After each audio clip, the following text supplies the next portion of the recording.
I'm getting deja vu. Isn't this an interesting turn of events? Let's just recap in case you missed it last week. Athana Metsalopoulos was the CEO of Alberta Health Services, brought in by Danielle Smith in the UCP government. She got the boot in early January, and last week the Globe and Mail brought it to light that Athana was suing the government. She's alleging she was terminated because she was bringing things forward, and the government didn't want her to. I'm paraphrasing, but that's the gist. She alleged things like government interference, pressure to push things to chartered surgical centers, and questions about the Tylenol. Now, it took Danny 3 days to put out a statement.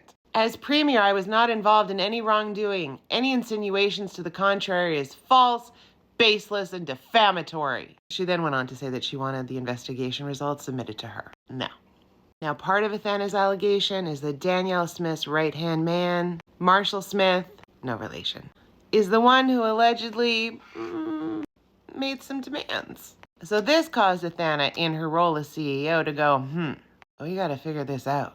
It made the board go, maybe we need to take this information to somebody else, like the RCMP, the Auditor General.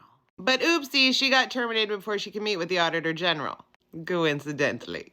Now, right now, everything is just an allegation. Wouldn't want to be defamatory. But miraculously, Danny yesterday managed to figure out how to work Zoom or a phone to be able to make a little bit of a statement. She said she only became aware of it last week, along with the rest of us. She had no idea there were any concerns in terms of chartered surgical centers. Except there's a government directive.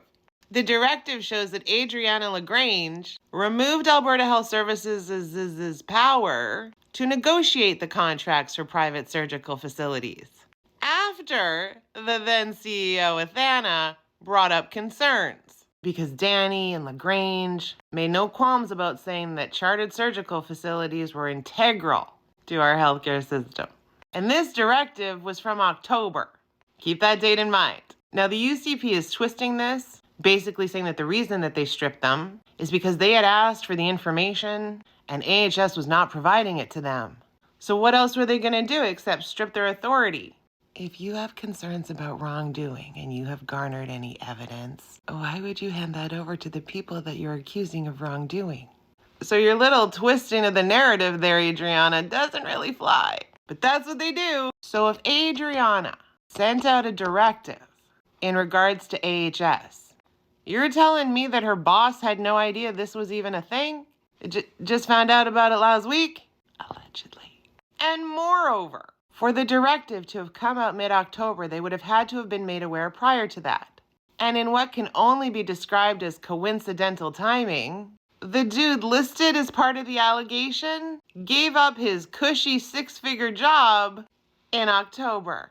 I'm a big fan of timelines, but again, I'm sure it's just all coincidental. You know when you have a bag of onions and you reach in to grab one and it's just mushy and rotten? That's the onion that's getting peeled right now in Alberta. A mushy, rotten onion. Oh, and this onion isn't going to be done, because Mr. Smith was also involved in the whole Recovery Alberta thing in conjunction with private recovery centers. I just think that if we're going to be looking at government interference, we really need to take a look at everything that's happened in the last 4 years, just to make sure everything's A-okay.